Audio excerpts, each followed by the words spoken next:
नमस्कार दोस्तों, मेरा नाम शुभेक्षु मिश्रा है और आज मैं AIB 17 के एग्ज़ाम के कुछ इम्पॉर्टेंट पॉइंट हैं जिसके बारे में आज आप लोगों से बातचीत करूंगा।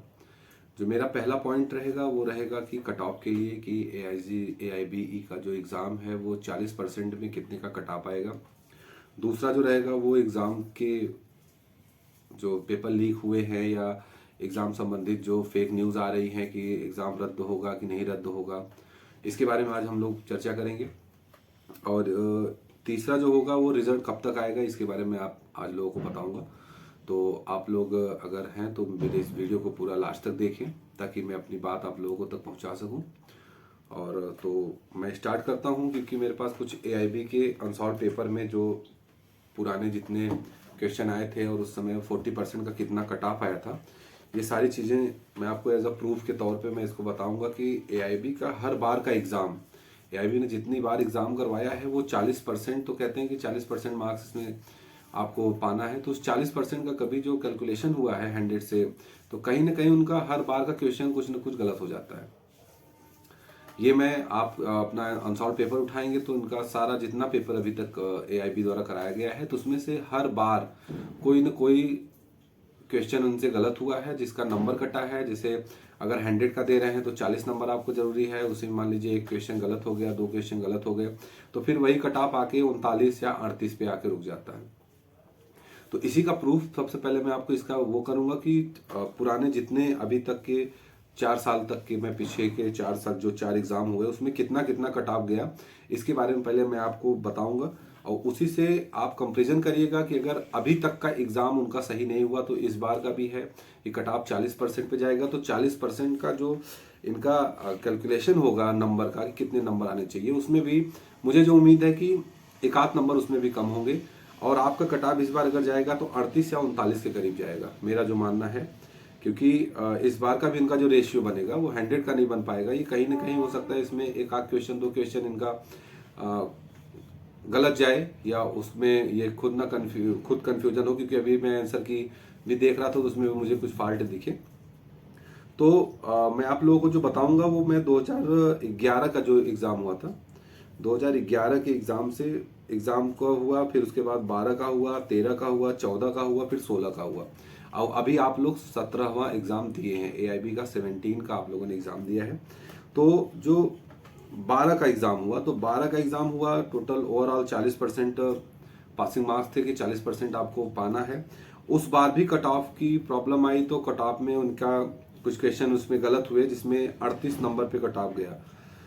जब आपका AIB का 12वां मतलब AIB 12 एग्ज़ाम जब हुआ, अभी हम लोग 17 दे रहे हैं, तो जो 12 एग्ज़ाम हुआ तो उसमें भी इनका कट ऑफ 38 गया। मतलब इनका ओवरऑल कुछ क्वेश्चन इनके गलत हुए जिसके कारण कट ऑफ जाके आपका 12 आ गया। फिर उसके बाद यही चीज़ 13 में हुआ जब एग्ज़ाम हुआ, तो इसमें जो जनरल और OBC के थे, जो नंबर बटे थे उसमें जनरल के और OBC के 40% आना होता है और उसमें जो SC और ST होते हैं उनको 35% लाना होता है। तो जो 2000 AIB 12 का जो एग्ज़ाम हुआ उसमें 38% जनरल और OBC का और 33% SC और ST का। तो 33 नंबर इसमें आया SC ST का, 35 में 33 नंबर वो पास हो गए, और इसमें 38 नंबर अगर वो जनरल और OBC में पाए तब पास हो गए। यही चीज़ इनके 13 में हुआ। 13 का जब एग्ज़ाम हुआ तो उसमें भी 40% कंपलसरी था, तो उसमें भी एक क्वेश्चन गलत हुआ, या दो क्वेश्चन का जो उनका रेशियो वो है, तो वो आया 39 पे। 39 नंबर पे जनरल और OBC और 34 नंबर पे SC और ST, मतलब एक एक नंबर माइनस हुए, उसमें भी 40 ना आके 39 पे हुआ। यही चीज हुआ इनका जब AIB 14 का हुआ, तो AIB 14 का, तो उसमें 36 जनरल और OBC और 36 के करीब है, तो उसमें भी 32 के करीब इनका वो आया SC और ST का। और आपका जो 17 हुआ जो कि इस एक साल पूर्व में 2021 में हुआ था 16 का पेपर, तो उसमें इसमें जनरल और OBC के 38 नंबर का कट ऑफ आया था, 38 नंबर का कट ऑफ आया। फिर SC ST का 33 नंबर का कट ऑफ आया, कि मतलब जो चीज आपको 40 मिलना चाहिए था वो आपको 38 में लड़के पास हुए, और जो जिसमें 35% आना चाहिए उसमें 33 नंबर मिले और पास हुए।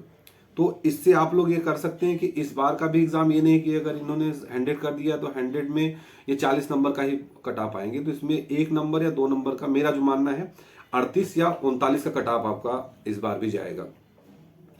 और दूसरी जो हमारी बात आ रही है, जो कि काफ़ी फेक न्यूज़ हम भी सुन रहे हैं कि एग्ज़ाम रद्द कर दिया जाएगा या एग्ज़ाम को कैंसिल कर दिया जाएगा या वहाँ, तो ये जो सारी जो फेक न्यूज़ है, अब इसमें कितना है, कहाँ से वो लोग देख के आप लोगों को बता रहे हैं, गुमराह कर रहे हैं, परेशान कर रहे हैं। तो इसके लिए मेरा जो मानना है कि एग्ज़ाम को रद्द नहीं करेगी एआईबी, क्योंकि एआईबी का जो 2022 का एग्ज़ाम होना था, पहले तो वो नहीं कनेक्ट हो पाया, नहीं हो पाया, क्योंकि किस कारण हुआ आप लोग जानते ही होंगे। पेंडेंसी चल रही थी सुप्रीम कोर्ट में केस को लेके, उसी कारण एग्जाम नहीं कराया गया। तो अब जो है, अगर एग्जाम हो गया है, एआईबी जो डेटें दे रही हैं, जो कि जैसे कि कुछ मैं आपको डेट बताऊंगा, जिसके कारण कि एआईबी बिल्कुल एकदम हो रहा कि अपने डेट को चेंज नहीं किया। जब जब एआईबी द्वारा ये कहा गया कि हाँ इतने तारीख को ये एग्जाम होगा, इतने तारीख को ये एग्जाम होगा, तो सारा एग्जाम उन्होंने कराया, जिसमें से कुछ एज अ प्रूफ के तौर पे मैं आपको बता रहा हूं, जो आपको जानकारी भी है। तो पहला तो हुआ ऑनलाइन रजिस्ट्रेशन फ्रॉम एआईबी, जो 17 का था, वो जो फॉर्म आया वो 13 तारीख को आ गया था। ये चीज अगर आपके पास हो सकता है ये चीज हो भी, उसको भी चेक कर लीजिए। जो डेट निर्धारित किया गया था एआईबी की तरफ से, एआईबी ने उस डेट पे वो सारी चीजें कराई। उन्होंने पहले ही बता दिया था कि हम 5 तारीख को एग्जाम लेंगे, उन्होंने 5 तारीख को एग्जाम लिया। फिर उसके बाद अब जो इशू आ रहे हैं, वो इशू आ रहे हैं किसी अदर स्टेट का है, शायद गुजरात में कोई मामला, कोई कहीं से पेपर लीक हुआ है किसी चीज़ का लेके। तो थोड़ा सा मैं उसके बारे में जानकारी लिया, फिर मुझे बहुत इंटरेस्ट नहीं लगा, क्योंकि वो जो जितने गलत अफवाहें उड़ाई जा रही हैं वो इस पेपर के लिए नहीं उड़ाई जा रही हैं कि ऑल ओवर इंडिया में जितने हुए हैं सबका सब एग्जाम रद्द कर दिया जाएगा। तो आप लोग बिल्कुल निश्चिंत रहिए, ऐसा कुछ नहीं होगा, एग्जाम आपका रद्द नहीं होगा। और तीसरी जो चीज़ है कि रिजल्ट कब तक आएगा। तो दोस्तों, जो हमारे आपके बीच में एआईबी ने अभी तक जो जो डेटें दी है हमको, आपको ये करने के लिए कि इस तारीख को हमारा एग्जाम होगा, या इस तारीख को आपका रजिस्ट्रेशन का लास्ट डेट होगा, या इस तारीख को आप अपना पेमेंट कर पाएंगे, वो सारी डेटें एकदम फिक्स रही। एआईबी द्वारा कोई चेंज नहीं किया गया, ना तो एग्जाम को बढ़ाया गया, ना तो किसी प्रकार से कोई वो नहीं हुआ। जो बात एआईबी द्वारा बताई गई थी उसको एआईबी ने पूरा किया। और यही चीज होगा आपके रिजल्ट के कब तक आने का। तो जो आने के लिए बताया गया है वो बताया गया है आपको, जो मैं अभी पढ़ पा रहा हूं उसके लिए मैं आपको बता दे रहा हूं कि 20 फरवरी 2023 को रिजल्ट डेट के लिए एआईबी ने अपना वो किया है कि 20 तारीख को आपका एआईबी का रिजल्ट आएगा। तो आप लोग एकदम ये बना के रखिए। आंसर की मैंने पहले ही अपने वीडियो में मैंने अपलोड कर दी है, और उसी को आप देख के और अपना रिजल्ट एकदम पक्का मानिए, और अपने आप को ये समझिए कि आपका अगर पासिंग मार्क्स हो गया है, अगर आपका 38 तो मान लीजिए 39 नंबर भी है, तो आप पास हो जाएंगे, और आपको सीओपी सर्टिफिकेट ऑफ प्रैक्टिस का मिल जाएगा, नंबर मिल जाएगा, और आप कहीं भी अच्छे से आप अपनी प्रैक्टिस कर सकते हैं। उम्मीद होगी, मुझे उम्मीद है कि आप लोग मेरी वीडियो से काफ़ी संतुष्ट हैं और आप लोगों को सारी चीज़ें समझ में आ गई होगी। और जो इम्पोर्टेंट जानकारी थी मैंने आपको सारी इस वीडियो के माध्यम से बता दी है कि किसी भी प्रकार से किसी अफवाह में ना आइए, और कोई भी ऐसा ना हो कि हाँ हमेशा से एआईबी का 1 नंबर का 2 नंबर का कट ऑफ 40 से डाउन आया है। इस चीज़ का भी आप लोग ध्यान दीजिए। और कोई एग्जाम से रिलेटेड कोई अगर अफवाह फैला रहा है कि ये रद्द हो जाएगा पेपर, वो रद्द हो जाएगा, ये रद्द हो जाएगा, ऐसा कुछ नहीं होना है। क्योंकि आपका एक एग्जाम 2022 में हुआ ही नहीं है, 2021 के बाद सीधा 2023 में एग्जाम हो रहा है। तो कभी ऐसा नहीं होगा कि इसको भी रद्द करके फिर ये आगे का और समय वो करेंगे। जहां हुआ है वहां के लिए उसमें कोई कमेटी बैठाई गई है, उसमें जो बातचीत हो रही है या वहां के लिए क्या इन्होंने कदम उठाए हैं, उसके लिए गुजरात की जो टीम होगी वो उसमें करेगी। आपसे इसमें कोई वो नहीं है कि पेपर पूरा रद्द कर दिया जाएगा, ऐसा कुछ नहीं है। आपका पेपर नहीं रद्द होगा।